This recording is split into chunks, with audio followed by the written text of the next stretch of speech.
네, 안녕하십니까 여러분. 네, 강원대학교 컴퓨터공학과 최호혁입니다. 자, 인공지능 AI의 3주차 강의를 시작하도록 하겠습니다. 강의 시작하기 전에 지난 시간 내용부터 또 다시 한번 간단하게 리뷰하는 걸로 할게요. 그래서 이제 우리가 지난 시간에 먼저 얘기했던 게 이제 인공지능의 역사에 대한 얘기를 했죠. 그래서 과거에 황금기 왔다가 1차 암흑기 왔다가 그다음 부흥기 왔다가 2차 암흑기 왔다가 그다음 최근에 산업화까지 왔던 얘기를 했었고, 그 다음에 이제 인공지능의 현재 얘기를 하면서 우리가 기호주의라든가 연결주의, 그 다음에 나아가선 인지주의, 이런 걸로 나아가고, 지금 쓰이고 있는 기술들이 예를 들어 자율주행 자동차라든가 인공지능 스피커라든가, 통번역, 이런 거에 지금 쓰이고 있다. 이런 얘기를 했었어요. 그 다음에 이제 인공지능 미래 얘기를 하면서 우리가 창의성, 예술성에 대한 얘기도 했었죠.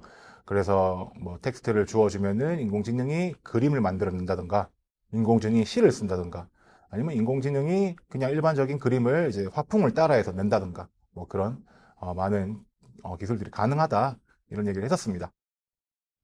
자, 그래서 오늘 할 내용은 이제 기계학습 관련된 기술을 전체적으로 좀 다뤄볼 거예요.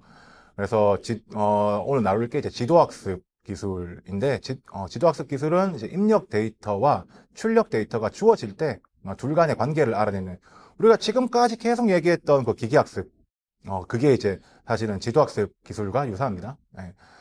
그 다음에 얘기할 게 비지도학습 기술인데, 이제 입력 데이터 많이 주어질 때, 출력이 없어요. 예, 없을 때 이제 입력 데이터 간의 관계는 무엇이 있는지, 이런 거를 알아내는 기술입니다. 그리고 그 외에 학습 기술들이 있는데, 준지도 학습, 자기지도 학습, 강화 학습, 이런 이제 또 다른 많은 학습 기술들이 있어요. 이런 것도 좀 전체적으로 훑어보면서 가겠습니다. 그래서 오늘 학습 목표는 이제 기계학습에서의 여러 학습 전략, 학습 방법에 대해서 이해할 수 있다. 요걸 알아가는 게 목표 중에 하나고, 그 다음에 지도학습과 비지도학습의 차이를 이해할 수 있다. 그리고 기계학습에서 데이터가 부족한 상황에서 어떤 방법으로 학습을 수행할 수 있는지 이해할 수 있다. 요게 이제 준지도학습, 자기지도학습이 될 거예요. 그 다음에 이제 마지막으로 강화학습의 원리와 기본 개념을 이해할 수 있다. 이렇게 이제 오늘 학습 목표를 잡았습니다. 자, 그래서 기계학습 이 뭔가 지난주에 얘기했지만 기억 안 나시죠? 네, 그래서 다시 한번 얘기를 해볼게요. 자, 기계학습 우리가 이제 인공지능의 부분집합이라고 기억나시죠? 네, 기억났으면 좋겠는데, 우리가 그때 인공지능 있고 그 안에 기계학습, 또 그 안에 딥러닝,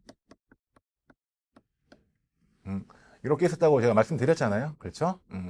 그래서 기계학습은 단순히 말하면 이제 우리 기계랑 학습이죠. 네. 이 말인즉슨 기계가 학습하는 거다. 그렇죠? 그럼 학습이 뭐냐? 직간접적인 경험이나 훈련에 의해서 지속적으로 자각하고 인지하며 변화시키는 행동 변화를 의미한다고 합니다. 사전적 정의로. 그럼 기계학습은 뭐겠어요? 기계로 하여금 직간접적 경험이나 훈련에 의해 지속적으로 자각하고 인지하며 변화시키는 행동 변화를 불러일으키는 기술을 얘기하는 거죠. 예. 그래서 인공지능과 기계학습에 대해서 얘기하자면은, 인공지능은 기계가 인간처럼 또는 인간을 뛰어넘어서 사고하고 행동하도록 하는 기술들이라고 보시면 되겠습니다. 아니, 부분집합이니까. 예. 그래서 인공지능 전체적으로 봤을 때는 그렇다는 거죠. 그럼 이제 그 안에 있는 기계학습은 어디에 초점이 가 있느냐? 기계학습은 인공지능의 부분집합이고 데이터를 활용해서 기계를 학습시키는 기술 정도에 이제 집중되어 있다고 보시면 되겠습니다. 그래서 기계학습의 특징은 기호주의, 기억나시죠? 우리 1세대 인공지능. 기호주의처럼 명시적으로 문제를 해결하기 위한 방법, 논리, 규칙을 우리가 입력하지 않아요. 네, 입력하지 않고 우리가 주는 거는 데이터만 줍니다. 입출력 데이터 또는 입력 데이터, 이것만 줄 거예요. 이걸 가지고 통계적, 확률적 분포 등을 학습해서 문제 해결을 위한 패턴을 추론하는 겁니다. 이게 사실은 인간의 학습 원리랑 되게 비슷한데, 이제 인간이 어렸을 때부터 반복적인 경험을 통해서 이건 저거다 이렇게 안 가르쳐도 스스로 원리를 깨우치는 것과 비슷한 거예요. 그래서 아이한테 개와 고양이를 구분하라고 하면은 아이가 개와 고양이를 계속 보면은 그건 구분할 수 있습니다. 우리가 아이한테 개는 이러이러한 특성이 있어. 고양이는 이러이러한 특성이 있어. 라고 얘기 안 해줘도 개와 고양이가 다른 건 구분할 수 있다는 거예요. 물론 이게 개다라는 용어, 고양이다라는 용어는 모르더라도.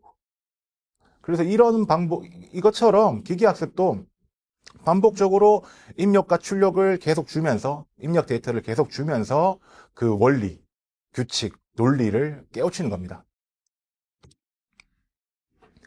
그래서 기계학습이 좀 이제 뭐 아까 말씀드렸다시피 뭐 사전적 정의를 통해서 뭔가 얘기를 했지만은 좀 더 학술적인 정의를 보자면은 아서 사무엘이라는 전산학자, 그리고 이제 이분이 뭘로 유명하시냐면은 기계학습, 머신러닝이라는 용어를 퍼뜨린 사람이에요. 예.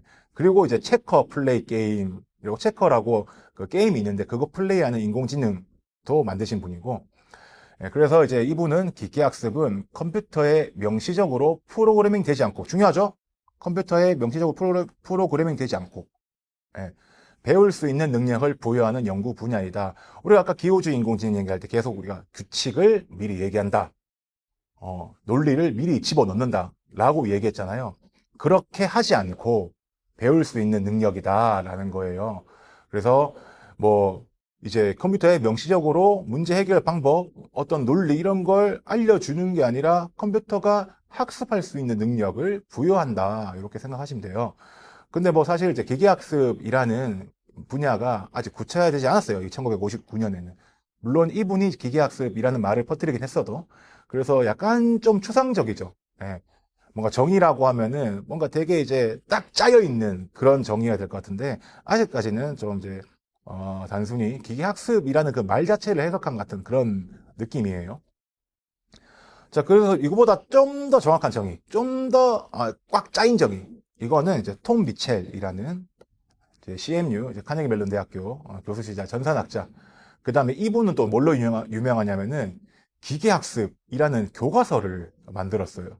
교과서 이름이 기계학습입니다. 이렇게 글로 유명하신 분인데, 이분은 정의를 할 때 어떤 컴퓨터 프로그램이 어떤 가제 T에 대해서 이것에 관한 경험 E와 성능 측정지 P가 주어졌을 때 P에 의해 측정된 T에 대한 성능이 경험 E와 함께 향상될 경우 이를 학습한다고 한다 라고 돼 있는데, 이것만 보면 뭐 무슨 T니 E니 P니 이래가지고 복잡해 보이죠.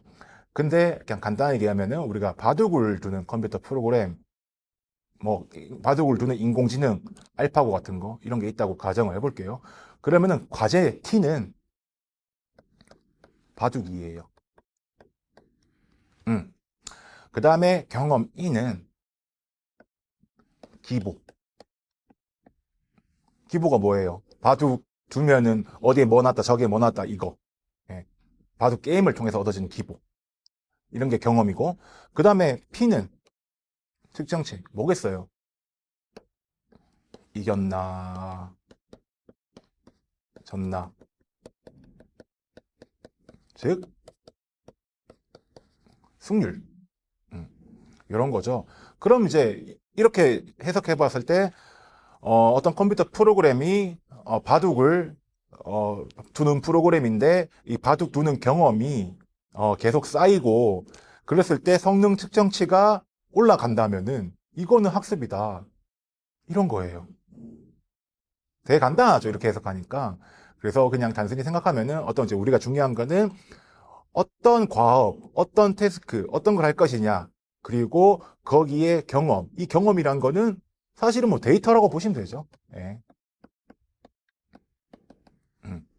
그러니까 이제 어떤 과업에 대해서 데이터가 쌓였을 때 이걸 가지고 어떤 성능 측정치가 계속 상승을 한다면은 이거는 학습되었다 라고 할 수 있는 겁니다. 예. 그래서 이게 뭐 T, E, P 이렇게 돼가지고 되게 복잡해 보이지만 사실 뭐 그냥 데이터가 쌓이면은 성능이 올라간다, 이렇게 생각하시면 돼요. 자, 그러면 이제 기계학습 정의는 받고, 이제 그럼 기계학습의 구성 요소 또는 뭐 과정, 파이프라인 뭐 이렇게 설명할 수가 있는데, 요거를 좀 전체적으로 이해를 하고 가셔야 이제 다음에 나올 얘기들을 좀 이해할 수 있을 것 같아가지고 먼저 언급을 드릴게요. 그래서 이제 일단 기계학습의 구성 요소 앞쪽에 데이터 부분, 이쪽에 원시 입력 데이터, 로우 인풋 데이터랑 특성값, 피처, 피처가 있어요. 우리 피처는 지난 시간에 잠시 얘기를 했었는데 기억 안 날 거니까 설명 다시 해줄게요. 자, 그래서 원시 입력 데이터는 원시란 말답게 전처리되지 않는 데이터예요. 그냥 생 데이터예요. 예, 가령 이제 고양이 사진이라면 그냥 고양이 사진 그거 그 자체 그거예요. 그다음 특성값이라는 거는 기계학습 모델의 입력으로 사용하기 위해서 전처리된 원시 데이터로 학습을 위해 유용한 정보를 담고 있다라고 되어 있습니다. 우리 이제 고양이 사진 있으면은 좀 더 기계학습 모델이 학습을 잘하기 위해서 그 고양이 사진에 뭐 특정한 뭐 귀가 있다라든가 아니면 색깔이 어떻다, 색깔 분포가 어떻다 이런 거를 뽑을 수 있어요. 예, 유용한 그런 정보들을. 그런 게 이제 특성값이라고 합니다. 예, 그래서 보통 특성값은 이제 사람이 생각을 해요. 아, 이런 정보가 좀 필요할 것 같다. 예, 이런 정보가 중요할 것 같다. 디자인을 해가지고 뽑아냅니다. 그 다음은 레이블이에요. 레이블이 뭐냐면은 이제 기계학습 모델이 원시 입력 데이터 또는 특성값을 입력으로 받아서 출력하는 데이터입니다. 예, 출력하는 데이터를 말해요. 그래서 가령 이제 고양이 사진을 넣었을 때 이것은 고양이입니다 라고 하는 게 레이블이에요. 예. 자, 그러면은 이제 여기 원시 입력 데이터랑 특성값이 들어가죠, 이렇게. 예. 사실 그래서 원시 입력 데이터 이거는 그냥 입력 X, 이번에는 Y라고 보시면 돼요, 그냥 간단하게. 근데 이게 그냥 들어가는 게 아닙니다. 데이터가 뭉쳐가지고 세트가 돼요. 집합, 데이터 집합이 돼요. 근데 그 집합이 한 집합만 있는 게 아니라 두 가지 집합이 있어요. 뭐냐? 훈련 데이터 세트, 훈련 데이터 집합, 테스트 데이터 세트, 테스트 데이터 집합입니다. 그래서 기계 학습 모델을 훈련하고 평가할 때 사용하는 입력 데이터예요. 그래서 입력 데이터는 아까 말씀드렸죠. 원시 입력 데이터는 특성값 또는 입력 데이터와 그에 상응하는 레이블의 집합이라고 되어 있는데, 그래서 훈련 데이터는 말 그대로 기계학습 모델, 알고리즘, 기법을 훈련하는 데 써요. 훈련하는 데 써요. 그리고 테스트 데이터 세트는 이렇게 훈련된 기계학법, 기계학습, 기법, 알고리즘의 성능을 평가하는 데 씁니다. 그 차이가 있어요. 자, 기계학습 알고리즘은 주어진 입력 데이터에 대응하는 레이블을 출력하는 함수를 생성하는 기법이에요, 그냥. 예. 간단하게 얘기하면 우리 함수입니다, 그냥. y는 fx. 이런 거예요. 근데 이 f가 어떻게 돼야 되는지를 얘기해주는 기법이라고 보시면 돼요. 그럼 기계학습 모델은 뭐냐? 이 기계학습 알고리즘, 이 기법을 통해서 실제로 만들어진 함수예요. 예. 실제로 만들어진 함수. 가령 y는 fx인데 이게 뭐 ax 플러스 b, 실제로 막 값이 이렇게 있을 수가 있겠죠. 이게 기계학습 모델입니다. 자, 그 다음에 학습 성능과 추론 성능이 있는데, 이게 뭐냐면은 학습 성능은 우리가 이제 훈련할 때 훈련 데이터 세트를 쓴다고 그랬잖아요. 이 훈련 데이터 세트에 대해서 기계학습 모델이 얼마나 성능이 잘 나오는지, 이 말인즉슨 이 기계학습 모델이 주어진 데이터를 얼마나 잘 학습했는지, 그런 얘기를 하는 거예요. 그다음 추론 성능은 테스트 데이터 세트에 대한 기계학습 모델의 성능을 얘기하는 거예요. 그래서 테스트 데이터 세트는 훈련할 때 쓰이지 않았어요. 중요한 거. 이 둘이는 서로 관련되지 않았습니다. 예, 서로 관련이 없어요. 서로 독립적이야. 근데 추론 성능은 훈련 때 쓰인 내가 모르는 데이터 세트로 예측을 하는 거예요. 그 차이가 있습니다. 그래서 이제 기계학습의 목적은 단순히 학습된 그 기계학습 모델이 학습 데이터로 잘 동작하게 하는 게 아니라 일반적으로 잘 동작하도록 하는 거예요. 이게 뭔 소리냐면은 우리가 기계학습 모델을 만들었잖아요.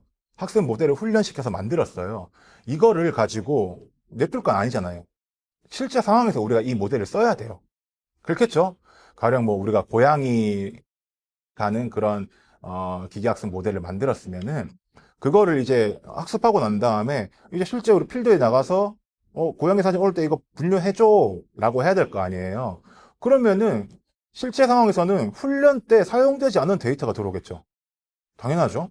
예. 우리가 실제로 나가버리면은 훈련 때 사용하지 않은 데이터잖아요.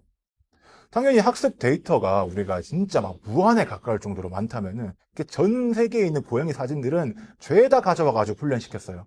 그러면 괜찮겠죠. 하지만 말도 안 되는 소리죠. 이게 입력 특히 고양이 사진이라고 했잖아요. 우리가 고양이 사진이라고 했을 때 이 사진이 고양이다 아니다를 판단해서 집어넣어야 돼요. 말했죠. 우리가 기계학습 모델은 입력과 출력을 집어넣어줘야 된다. 그럼 출력을 매겨야 되는 거예요. 우리가 출력은 레이블 이걸 매겨야 되는 거야. 근데 그냥 일반 사진 갖다 주고 그 레이블 매기는 거 누가 할 거예요? 기계학습 모델이 합니까? 아니죠. 우리가 해놔야 돼요. 그래서 입력 데이터의 레이블, 출력을 매기는 거는 사람을 쓰기 때문에 보통은 엄청나게 많은 비용이 들어갑니다.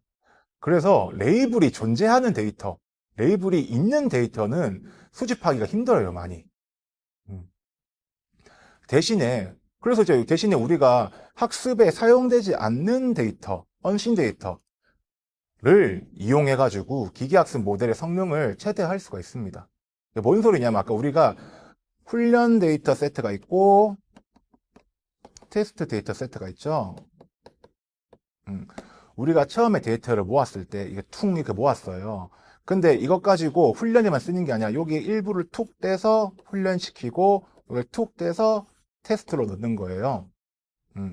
그러면은 이제 이 시나리오 자체가 우리가 없는 데이터 가지고 테스트를 하는 거잖아요. 그렇죠. 이 말인즉슨 이게 우리가 만든 인공지능 모델이 기계학습 모델이 훈련 데이터 세트에 없는 데이터 가지고 없는 데이터, 즉 테스트 데이터 가지고 예측을 했을 때 얼마나 성능이 잘 나올까 한번 우리가 시뮬레이션 해볼 수가 있는 거야. 이런 식으로. 예. 아무튼 이제 이 목표는 기계학습의 목표는 결국은 이 테스트 데이터 세트에 대한 예측 성능, 즉 추론을 크게 하는 거예요. 네. 그래서 이게 이제 아까 기계학습의 구성 요소랑 목적 연결되는 얘기예요.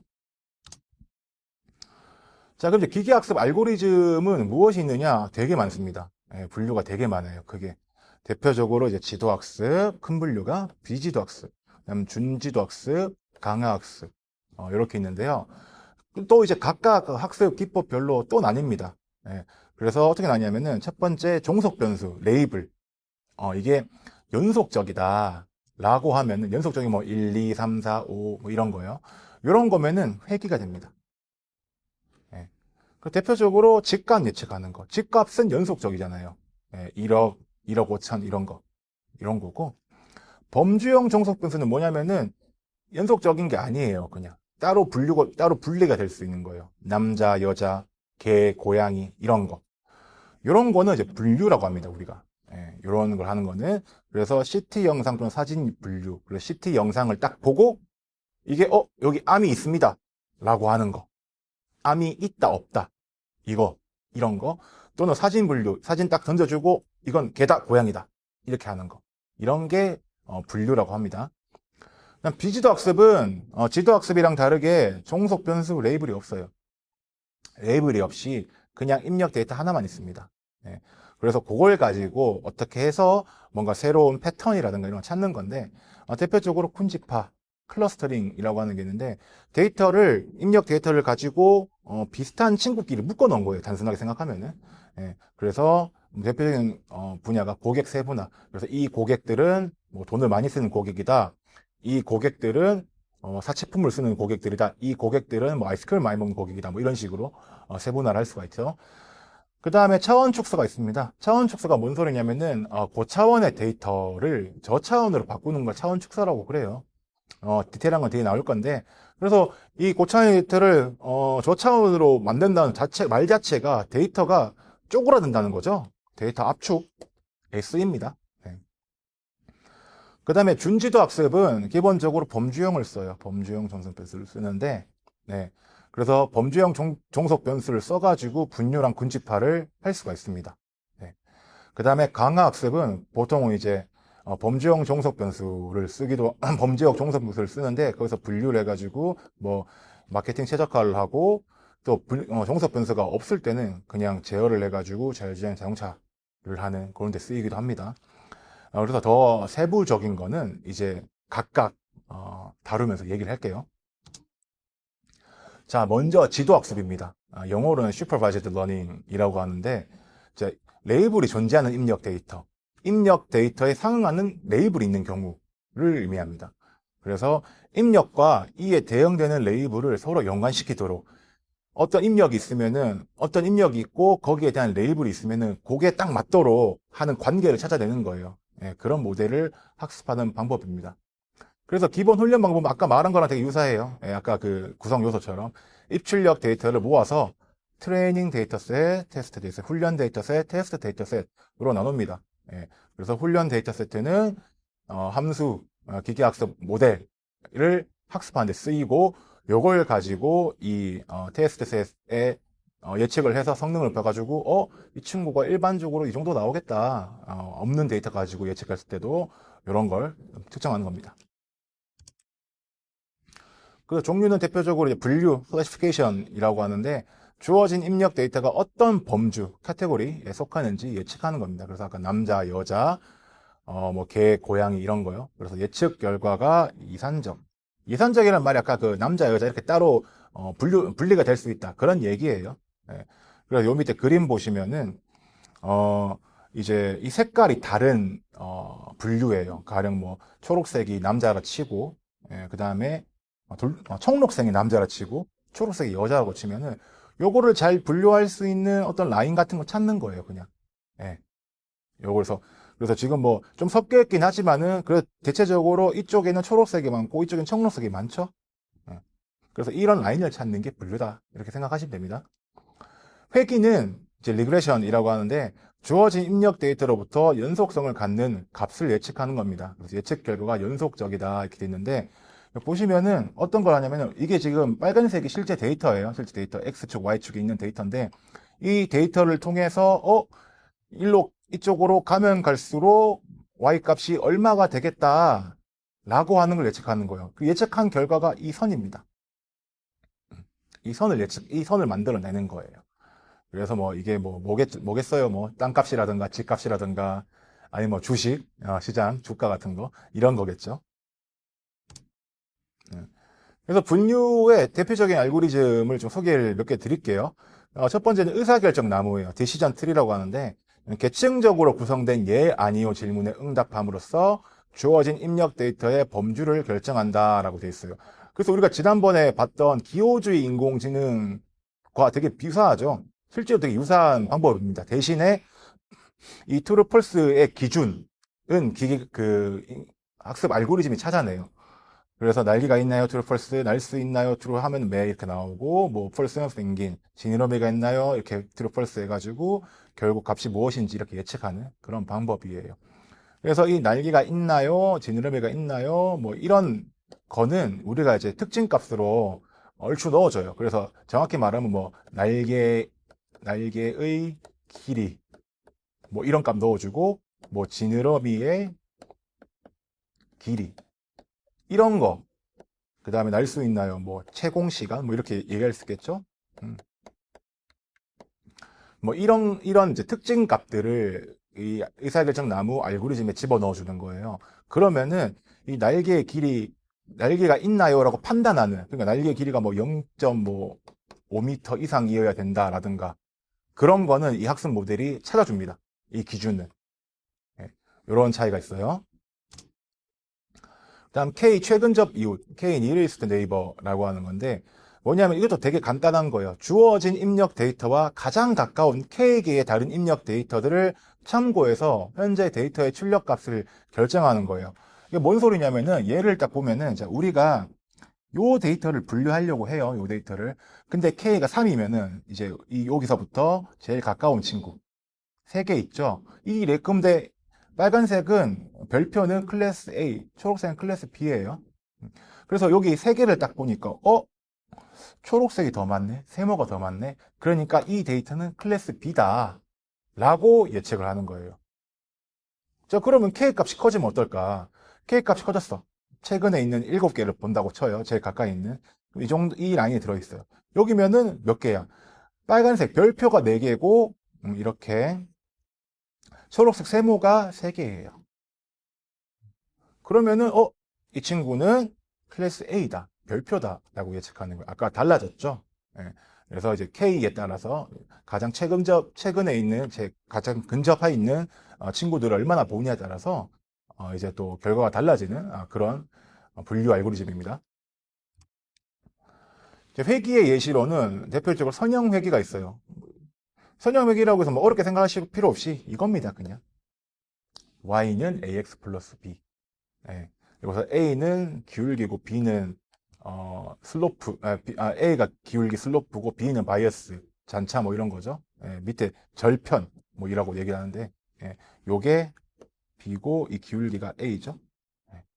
그래서 x값과 출력과 y 사이의 선형 함수를 학습하는 거예요. 정확히 말하면은 기울기랑 절편을 학습하는 거예요.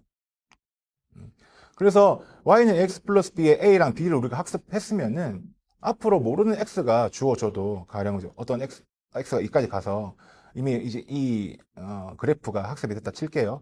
그러면 어떤 이제 특정 x 여기 아무 데나 와도 y 값이 얼마 될 거다 알 수가 있겠죠. 예.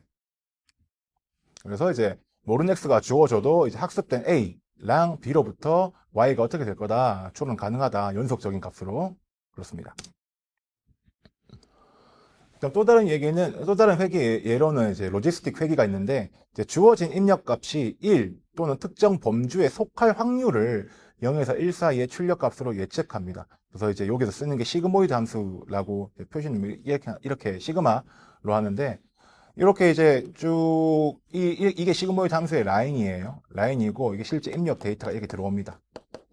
네. 그래가지고 여기 스레스홀드 밸류, 역치값을 뭐 0.5 정도로 잡으면은 0.5보다 더 큰 값이 예측이 되면은 이건 1이다.